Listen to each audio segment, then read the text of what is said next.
Report today from an advocacy group says that their lives are at risk and they are demanding change. This comes after 2 migrant workers died from COVID-19 here in Windsor-Essex. The report dedicated to both of them. Dozens more are sick. Terrible housing and working conditions have been reported for years, but this year the report says they're even more dangerous. Migrant Workers Alliance for Change heard from more than 1,000 workers. They reported dismal housing and working conditions made worse by the pandemic. They also reported workers lacking personal protection equipment, not enough food as well during the quarantine. They also reported intimidation and surveillance, as well as threats from employers, quote, often under the guise of COVID-19 protocols. They also talk about unfair wage gouging and lack of access to health care and information. The Alliance wants the federal government to give workers permanent resident status so that they can assert their right to a safe workplace.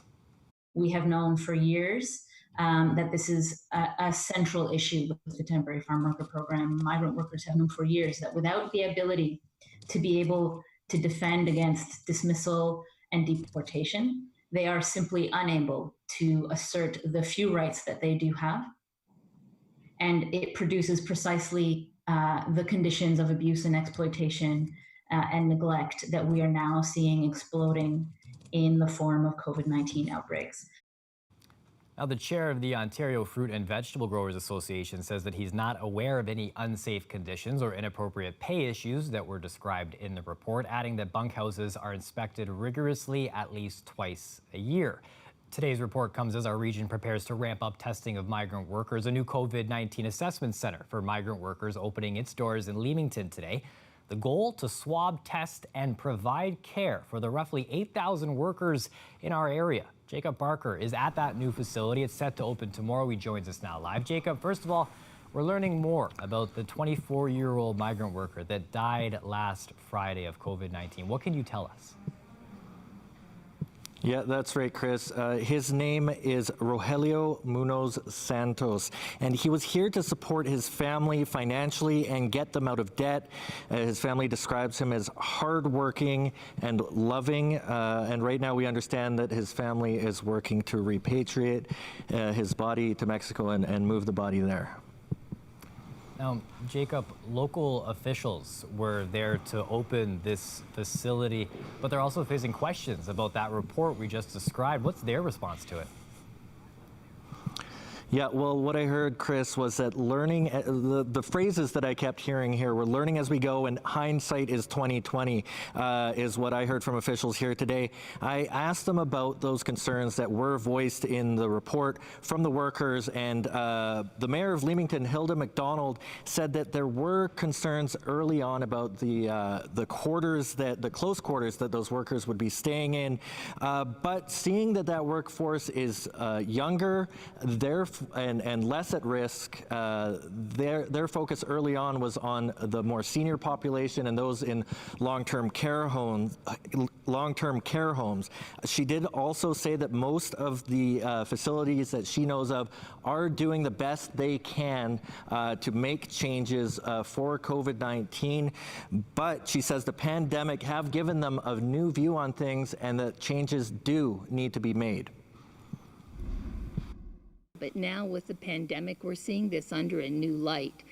I agree, there are probably conditions where they're less than ideal, and I do believe, much like long-term care, that we will have to change our method of operation as far as sanitization, all of that goes, but living conditions, living quarters will probably have to change.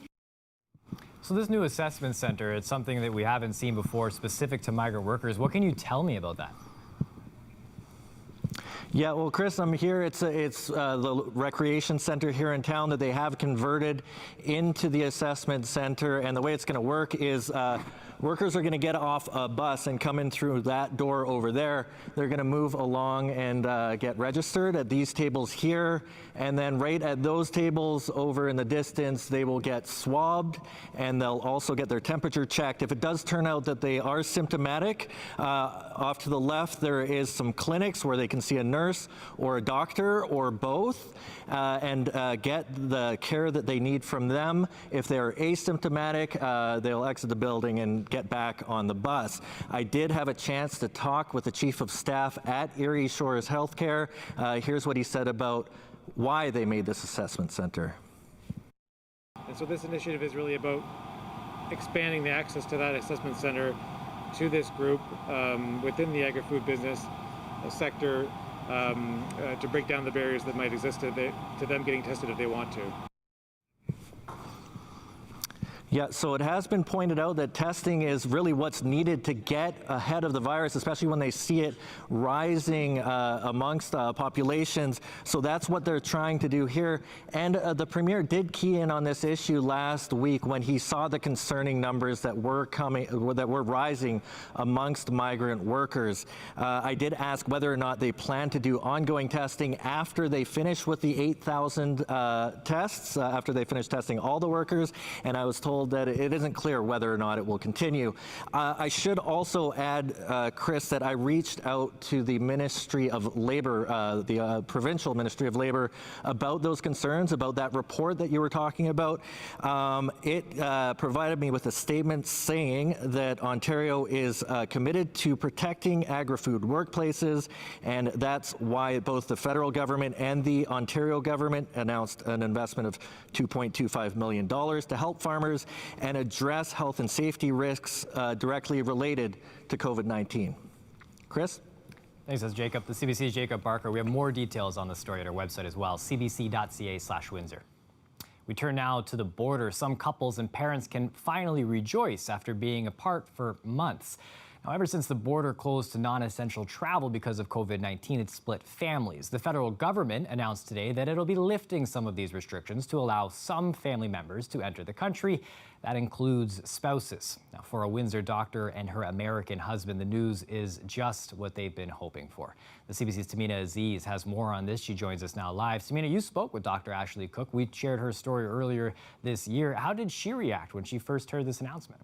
Well, Chris, she says she was so happy when she first heard the news. She says it's been awful being apart from her husband, Tom, who lives in Michigan. The two of them are both doctors awaiting the birth of their first child together, and we shared their story just last month. And Ashley hasn't seen Tom in 2 months, and it's been especially difficult while she's pregnant. She says she's been trying to stay hopeful, and today she finally got the news that she's been wanting to hear, but she hopes that there will be additional restrictions lifted so that more people are able to get in touch with their loved ones who don't currently fall under any of the categories outlined by the federal government. I'm super relieved. I think it's awesome. I know that it doesn't cover like a lot of people who are in non-married and non-common law relationships, which is obviously kind of problematic. But hopefully they'll make changes on that so that it, like for me, it's good. I'm excited. I fall into the category, but I know that there's a lot of people out there that aren't. So for them, this is still like a struggle that they're dealing with. She says she hasn't spoken to her husband about the news yet because he's on the night shift and sleeping, but she's looking forward to seeing him again soon, hopefully this week, and feeling normal again. Now, Tamina, Ashley talks about wanting to see more people included the exemption list here. Who exactly will be allowed to enter under the new rules? Well, right now, the federal government is only allowing immediate family members of Canadians or permanent residents to enter. Immigration Minister Marco Mendicino listed the categories earlier today. Immediate family members will be defined as spouses, common law partners, dependent children and their children, parents, and legal guardians. Immediate family members must plan to stay in Canada for at least 15 days.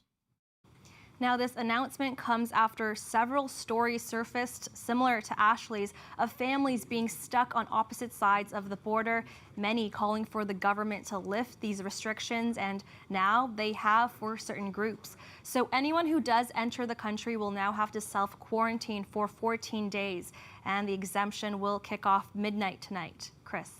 Thanks for this, Tamina. The CBC's Tamina Aziz live tonight. For the first time in 2 months, there are no active outbreaks of COVID-19 at long-term care or retirement homes in Windsor-Essex. Let's take a look at what we've seen here locally. The first outbreak, that's whenever someone living or working at a facility tests positive, was announced back in March. We've seen 19 different long-term care and retirement facilities deal with an outbreak in Windsor-Essex, some with one staff member testing positive, others where dozens of people living and working at the facility caught COVID-19.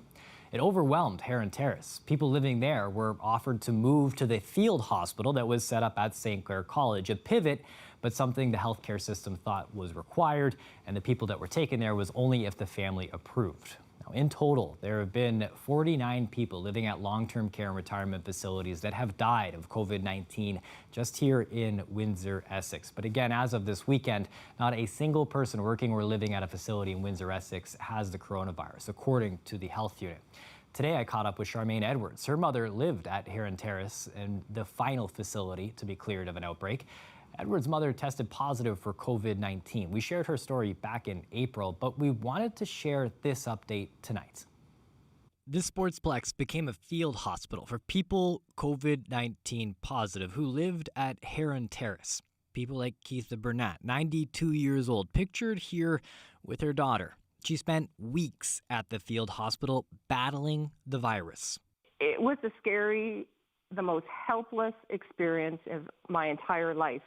The week around Mother's Day, it was touch and go. She wasn't eating, she wasn't walking much, and we didn't know. And the fact that the doctor was calling us every day, it was scary. Burnett lost her voice, making video calls difficult, but Edwards says staff became her family, believing that the people working the field hospital went above and beyond the call of duty. They just reached deep into her mind, her soul, and her heart, and they literally held her hand every day, and helped her walk. And every day she got stronger and stronger. And then there was a sure sign that she was getting better, a spark during a video. And the one day she turned to the screen and pointed and she said, "I want the real ones. Get my stuff and I'm out of here." When we heard that, that's our mom. That's why she is 92 and a half. Burnett survived COVID-19. And this moment here, Edwards says it's when she noticed the staff who became her family became something bigger. That was a line of angels. She's now recovering at Hotel Dieu in Windsor, another group Edwards has high praise for. But what's next? Edwards says her mother is a COVID orphan, not sure of what to do for her mother's care following this battle. And while not blaming Heron Terrace for her mother's health problems, Edwards does see a need for change at facilities across the province, including increased staffing and the option of in-room cameras for family members to monitor. And that's not to take anything away from the staff. It's just to give us a better peace of mind. Back here at Windsor, many pandemic restrictions, they're going to be lifted across most of Ontario starting on Friday, but not all. And it's something that you won't be seeing here in Windsor-Essex. The Ford government has revealed its plan for Stage 2 of the province's reopening. Queen's Park reporter Mike Crawley has the highlights. After nearly 3 months of closures, in the parts of Ontario with the fewest active cases of COVID-19, businesses like these have the green light to open on Friday. And the good news is Stage 2 will allow people to resume many parts of their daily life. Stage 2 reopening begins Friday throughout eastern, central, and northern Ontario and much of the southwest. In those regions, you'll be able to eat outdoors at a restaurant, get a haircut, go to a shopping mall, or swim in a public pool. Campgrounds can reopen. Sightseeing tours, wine tastings, and film and TV production can resume. Not so for all of the Greater Toronto Area. It stays at Stage 1 for now, along with Hamilton, Niagara, Windsor-Essex, Lambton, and Haldimand, Norfolk.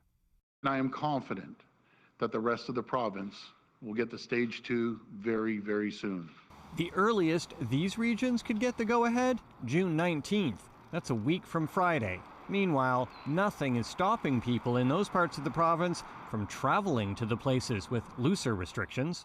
Well, we do expect that people will be moving around more now because some of the barriers have been lifted. Some restrictions are being eased everywhere in the province as of this Friday. The maximum size of a social gathering will be increased to 10.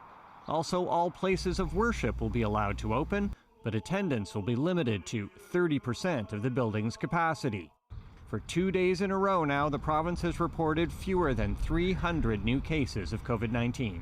The smallest increase we've had yet, which is a very good sign, but we can't sit back and expect that every day. We're going to have to continue to follow it very closely. No word today from the government about plans for childcare centres to reopen, just a promise of details soon. Mike Crawley, CBC News, Toronto. And we're joined now by Mike Crawley for more on this. Mike, we've heard before about the possibility of a regional approach. Why do you think that the province is finally drawing that hard line between regions? Well, Chris, there was clear evidence that COVID-19 was having quite a different impact in different parts of the province. You've got all sorts of public health units where there are so few cases, so few active cases, that you could count them on the fingers of one hand.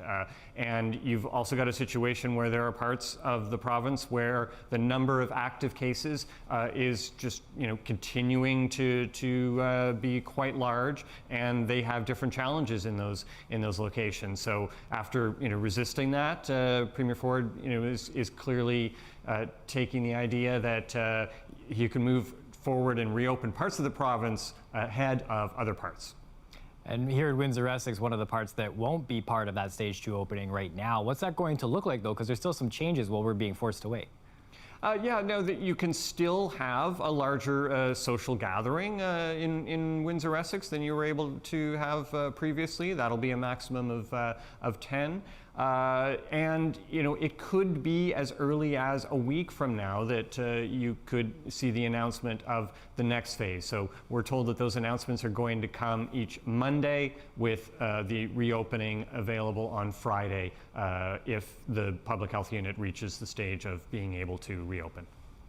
Interesting as always. Thanks for this, Mike. You're welcome.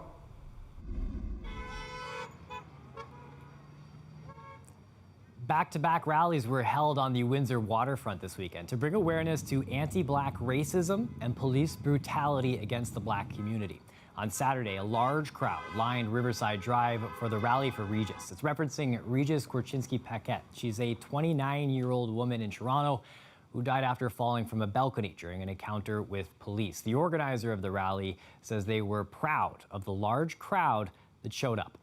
Anti-Blackness is universal. We have these problems everywhere Black people live, and we have to talk about it, and thinking that we're perfect here and we don't encounter racism daily is a huge understatement. Hundreds also showed up for the Black Lives Matter Memorial yesterday. Both Mayor Drew Dilkins and Police Chief Pam Mizuno made an appearance at the event as well. Last week, Windsor Police issued a statement following the death of George Floyd, saying that they believe the officers involved should be held accountable for their actions, and that in the coming days, police will be reaching out to many of the impacted groups in the community to work towards making Windsor more inclusive. A live look outside at the Ambassador Bridge. Dale Molnar spotted some people actually on the suspension part there. We took a look with our tower cam and it looked like they were just cleaning things up, so something to keep an eye out. That's part of the work that I do not want to do, a little too high for me. Coming up, Colette Kennedy will give us the details of the forecast. That's next.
Joining us now for a live look at the weather is Colette Kennedy. Colette, we kind of got that cool breeze that took over yesterday, but it brought with it a heat warning that we're looking at now, eh? Yeah, that's right, Chris. A heat warning is blown in. We're not feeling it yet, but it is one of those situations where, you know, you'll be really glad tomorrow that you were paying attention to the weather. I hope you're paying attention at home to the weather tonight, because it's a real change in terms of what we're going to be seeing the next couple of days. So you're going to want to know about this. Our temperature's going up, but the humidity going up as well. Midweek getting windy, and we're going to see some storminess moving through between Tuesday night and then through Wednesday. And then it does look like my model projections are kind of showing a drop in the temperatures, rather significant towards the end of the week and the weekend, but that's so far out there. Let's concentrate on what I have a lot of confidence in, which is their shorter term forecasts and the heat warning in place from Environment Canada.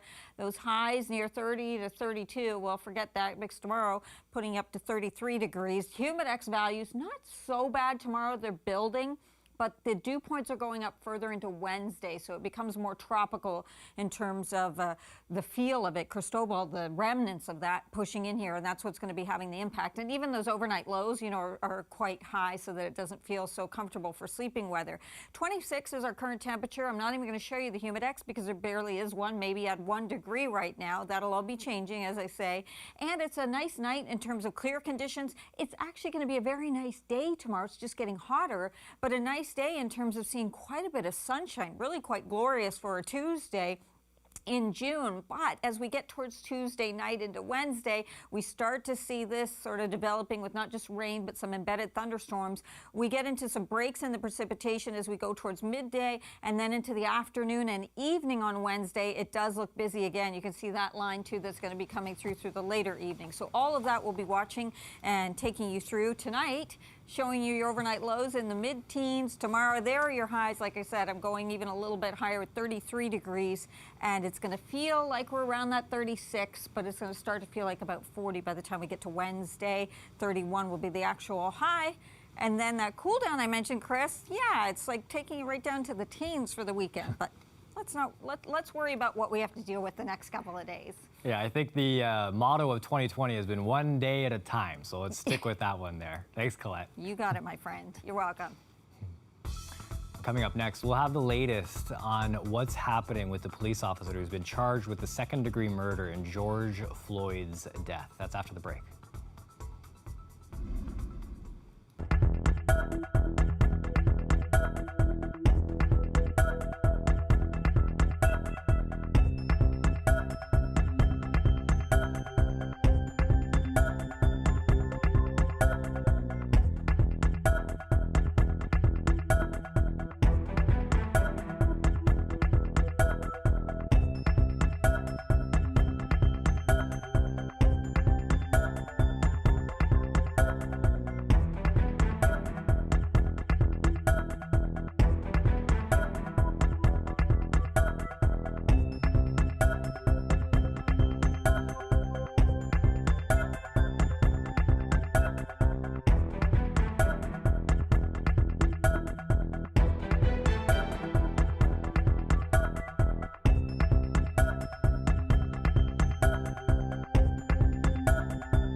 Minnesota judge has set bail at $1 million for Derek Chauvin, the Minneapolis police officer charged with second-degree murder in George Floyd's death. Now, today was his first court appearance by video from the state's maximum security prison. He's also charged with third-degree murder and second-degree manslaughter. If convicted, the 44-year-old faces up to 40 years in prison. Floyd died on May 25th after Chauvin pressed a knee to his neck for several minutes, triggering the ongoing protest movement. 3 other officers who were present at the time have been charged with aiding and abetting murder. All 4 were fired from the Minnesota police force after Floyd's death and remain in custody.